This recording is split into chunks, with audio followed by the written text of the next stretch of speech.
بسم الله الرحمن الرحیم. السلام علیکم و سلامونه بینندگان گرامی. امیدوار هستم که در هر نقاط دنیا باشین خوش و آرام باشین. Good afternoon. Today is August 30th, 2020. I hope that wherever you are, that you are doing well. Welcome to the Zindagi Jwandun show. خوش آمدین به برنامه زندگی جواندون. Before we get started, I want to take a minute to reflect on the tragedy that's occurred in the province of Parwan, Afghanistan. There was a very massive flood that occurred. Many people have lost their lives, their homes, and access to clean water. We ask today that everybody prays for them, and we will be revisiting the topic later on with our special guest, inshallah. پیش از اینکه شروع کنیم بخیر برنامه خود امروز میخواستم که یاد کنم که بسیاری از حادثه کلان در ولایت پروان افغانستان یک سیل بسیار خطرناک آمد و خواهرای ما و برادرای ما در افغانستان فعلا بسیار رنج میبینن و انشالله پسانتر میمان ما که آمدن در برنامه باز میتونیم که صحبت کنیم که چی رفتن بخیر انشالله اونا را کمک کنیم. Okay, so last week's show was about self-care during COVID, and we discussed some tips, and we were able to come up with some ways of taking care of ourselves and other people during this very difficult time. I hope that it was insightful and that that you had some takeaways from that. هفته گذشت ما راجع به مورد کووید و چی رقم آدم میتونن که پشت خود بگردن مخصوصا در وقت کرونا و کووید 19. امیدوار هستم که یک چند چیزی را شما یاد گرفته باشین یا توانستین که مثلا اون چیزا را انجام بدین. در این هفته بخیر انشاءالله گپ میزنیم راجع به مسافرت و یک چیز بسیار مهم است و برای ما مانده از وقت پیغمبر ما صلی الله علیه و آله که در وقتی که از مکه شریف و مدینه منور که رفتن اونا هجرت کردن و بسیاری دلیلا بوده که از چه خاطر از شهر مکه و مدینه رفتن چرا مسافر شدن و امروز میخواستم که راجع به افغانان حرف بزنم و مشکلاتی که افغانان داشته باشن و همچنان هر مسافری که در کشور دیگه میره چه امریکا باشه چه اروپا باشه چی مشکلات را می داشته باشه و مثلا در بخیر میمانم میاریم که امروز ما صحبت کنه راجع به موضوع. So I wanted to take some time today to talk to you briefly about migration. I'd like to begin today by discussing the Islamic stance on migration.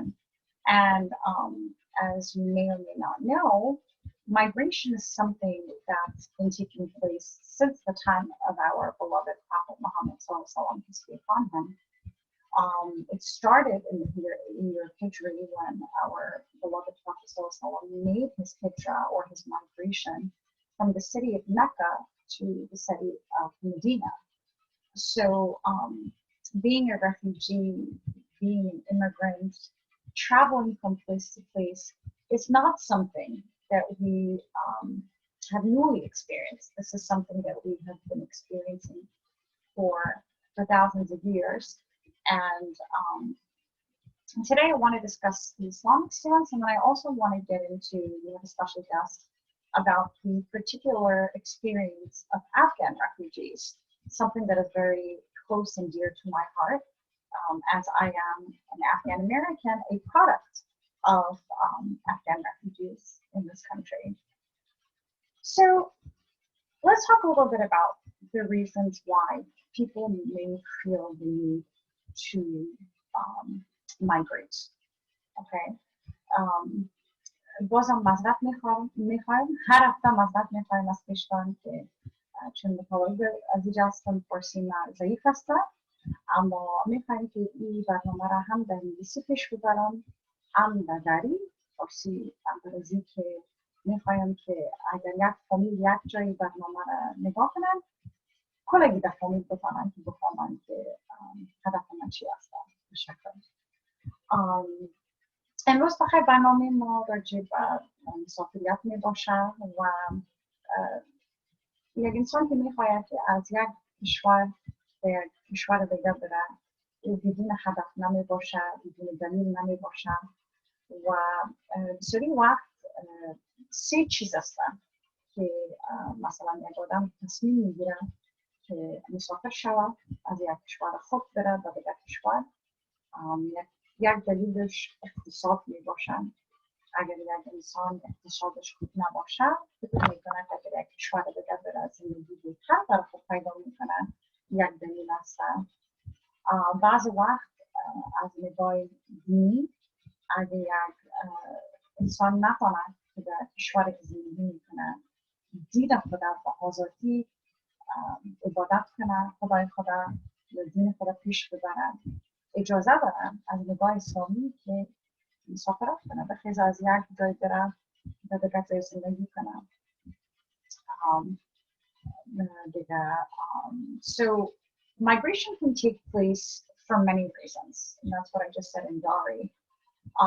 Many people migrate for economic reasons, many people migrate for religious purposes, and there are people who just migrate because they want a different experience and they want to relocate.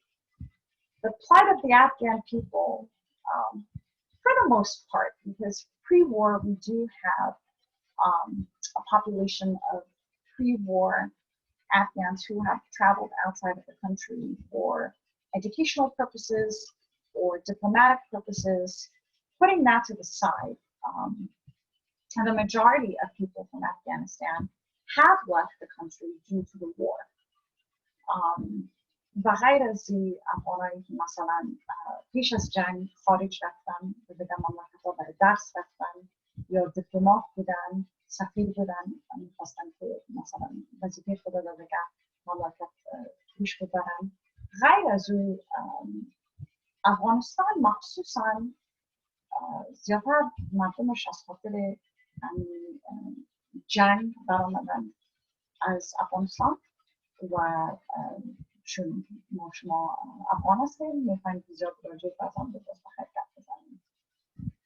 So, you know, like I mentioned before, Islam has witnessed throughout its history different waves of migration.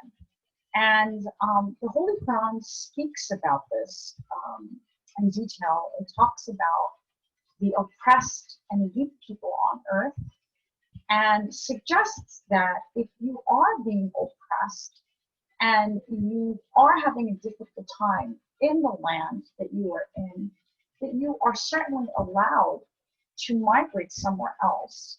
For all of this land is the land of God.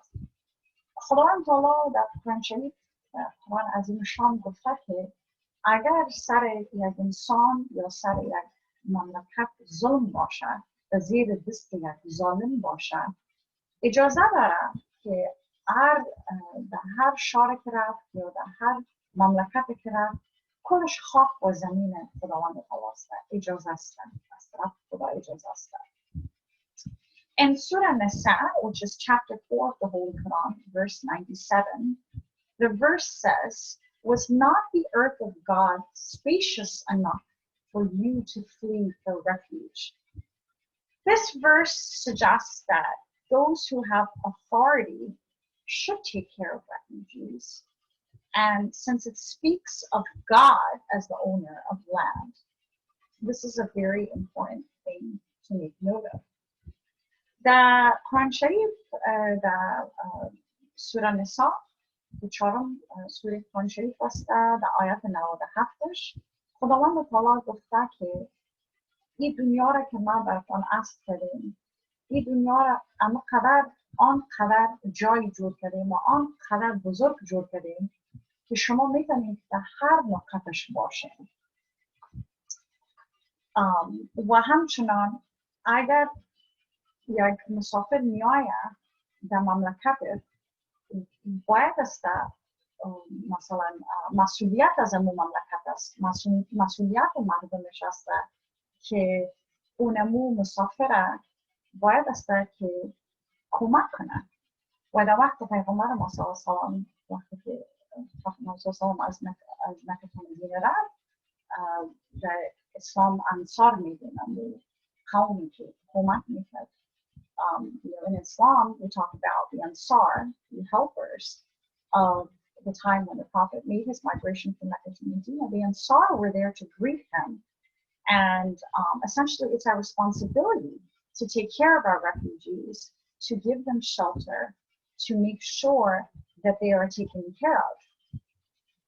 And therefore, the worldly owners or the authority figures that we have a huge responsibility in taking care of the destitute, the oppressed, and open the doors and open the borders for them.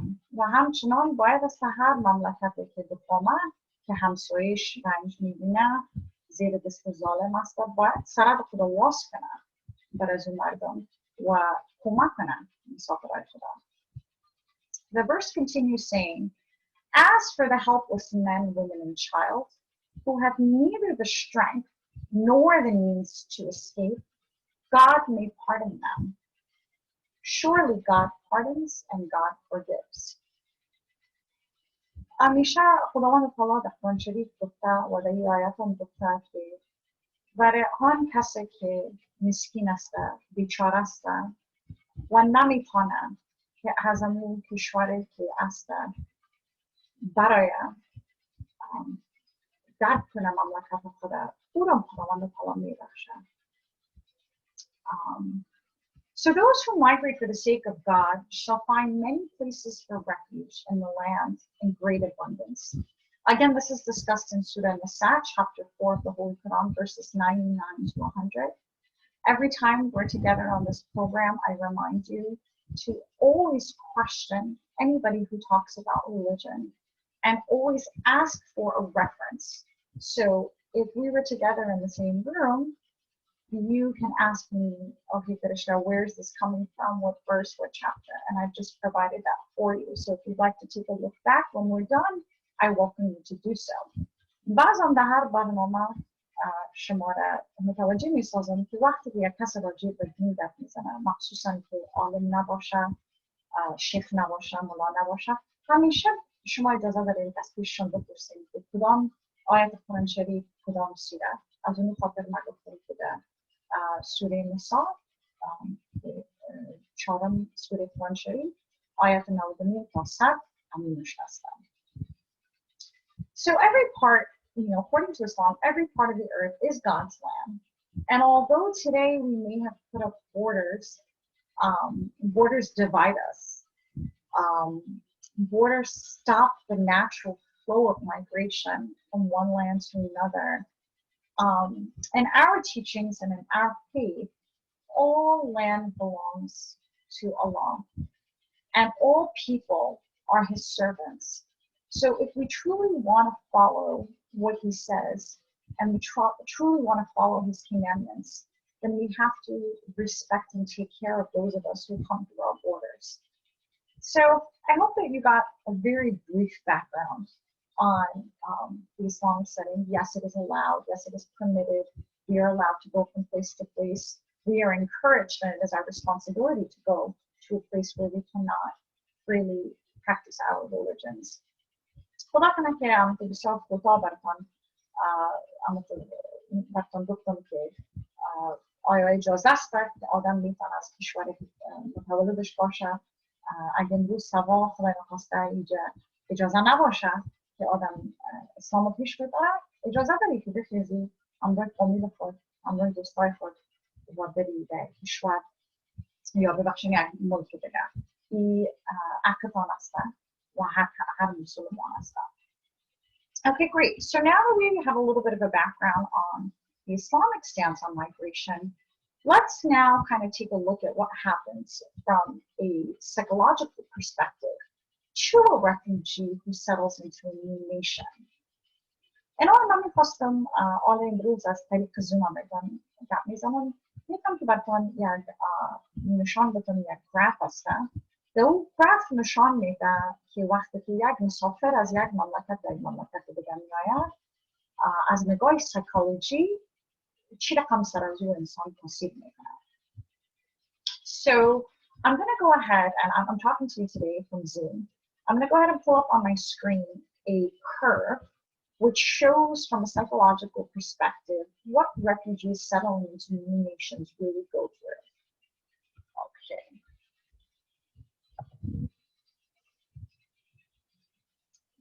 Just give me a second. Okay, great.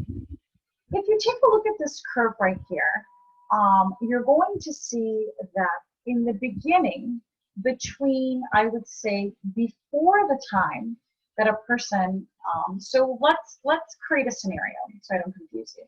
Let's say that Ahmad John has received his visa and it is the month of August and he will be arriving to the United States very shortly. یک مثال میخواستم براتون نشان بدم به این گرافیک که فعلا در اسکرین است.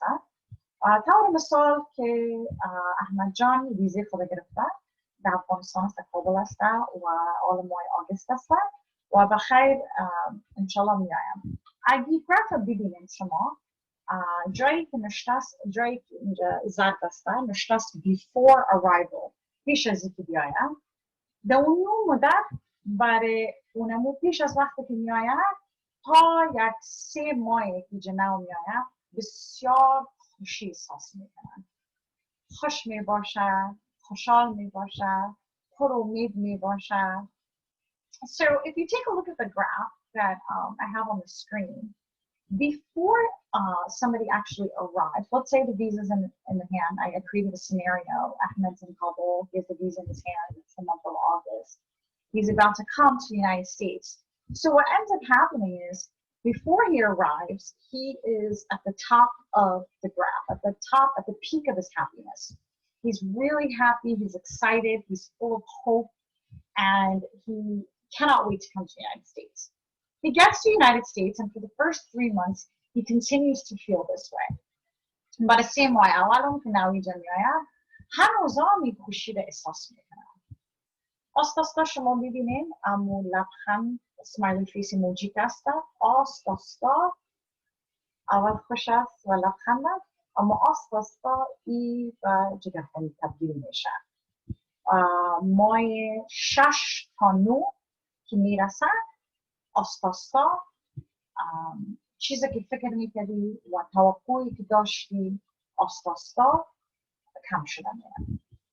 So what ends up happening is, if you look at the smiley face emoji, we start off with this very happy Ahmed who is excited about moving to a new life in a new country, and slowly but surely as the months pass and we get from 6 to 9 month period, you might have already, or Ahmed might have already experienced something that large or small that has frightened you. این حاله طور مثال در مسیح پاندو ماه اول که شما آمده باشین، اول که دلخوشک هستین، خوش هستین، آرام هستین. بعد از او آستاستا می شکلین این وقت چون یک کشور نو هسته و شما نو اینجا آمدین، دفعتا یک چیز سرتان تیر شده باشه یا ترسیده باشین یا مثلا کسی کدام چیز براتون گفته باشه، کم وارد ترس برات پیدا میشه. یک مملکت هستی لیسانش نمیفهمی، کلتورش نمیفهمی، فرهنگش نمیفهمی، آستاستا ترس برای مسافر نو یا رفیوجی پیدا میشه. Okay, so now we're going to go shift from, so let's say Ahmad John comes here. He's had his bad experience. It could have been large, it could have been small, but he's frightened. Something happened to him. He's in a new place with new faces, a new language, a new culture. And he starts to get frightened when he goes out, right? He doesn't understand a lot of the things that he sees when he goes out. So now we're moved into, so now we have this experience and we move to the 9 to 12 month period. Then you start to question a lot of your decision making. You're not sure if you want to stay. You may now start to think about deciding whether or not you want to leave. بعد از این قبل از این که یک حادثه شده باشه یا کدام جای رفته باشین و ترس پیدا کرده باشین، بعد از این مثلا 9 ماه مثلا پیش خود آمدین، آستا پیش خود فکر میکنین که شاید است که من در امریکا نباشم. خوشم نامد، من نمیفهمم 100% که من میخوایم اولاد خود اینجا کلان کنم. من نمیفهمم که سیستم مکتب و اولاد اینجا بسیار فرق میکنه از افغانستان. آستا در شک میشه. یک قسم سر خود زیاد فکر میکنی، امروی خانم خود یا امروی شوهر خود یا امروی اگه مجرد باشه امروی فامیل خود افغانستان گپ میگی والا من نمیفهم که این جایی رو که من انتخاب کردیم خوب است برای آینده ما یا نیست. Okay? So you start to second guess yourself and you're not sure if you want to stay.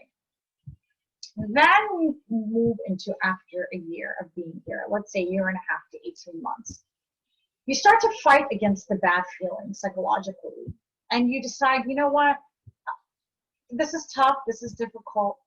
I'm going to start fighting against these bad feelings that I'm having. And I'm going to try to make the most of the opportunities here.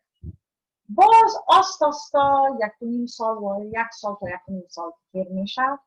آستا خودت برای که مغز انسان همه قسم کدام توجه کرده است کرده از نگاه سایکولوژی، آستا خودت امروی از این احساسات و احساساتی که داری جنگ میکنی. پیش خود میبینی ما یک قدر زحمت کشیدیم، ما فامیل خود اعلا کردیم، کشور خود اعلا کردیم، فرهنگ خود اعلا کردیم.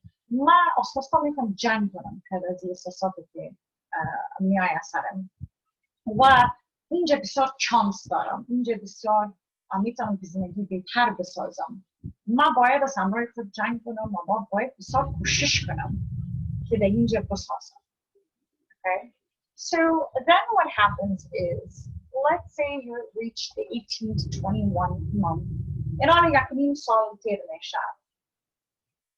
You start to feel settled. You do. For some people it will take 18 to 24 months, a couple of years. For some people it will take longer.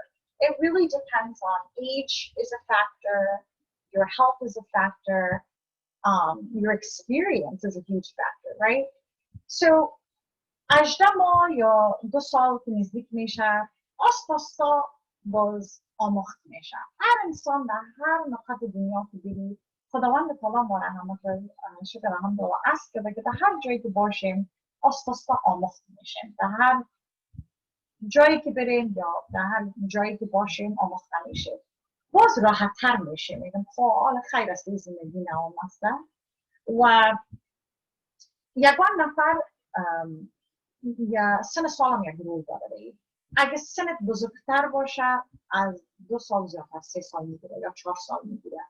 اگه سنت کمتر باشه زودتر راحت میشی، زودتر آموخت میشی به زندگی نوازیده.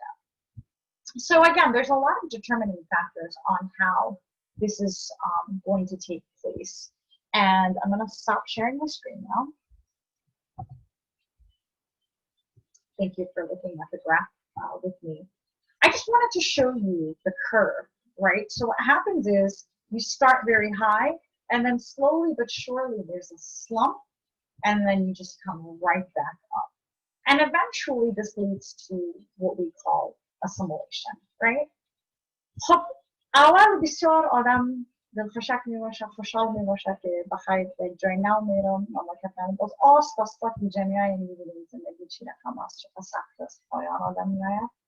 باز آدم از نگاه سایکولوژی امروی خود جنگ میکنه، امروی خود کوشش میکنه بسیار زیاد. آستا و پس بالا میشه. بالاخره اگه 2 سال گرفت یا 3 سال گرفت یا 4 سال گرفت بالاخره آموخت میشیم. همیشه امید داشته باشیم که زندگی بهتر می داشته باشیم زندگی راحت‌تر می داشته باشیم. به اینجا میتونیم که زندگی کنه بسیار خوشمند بسازیم.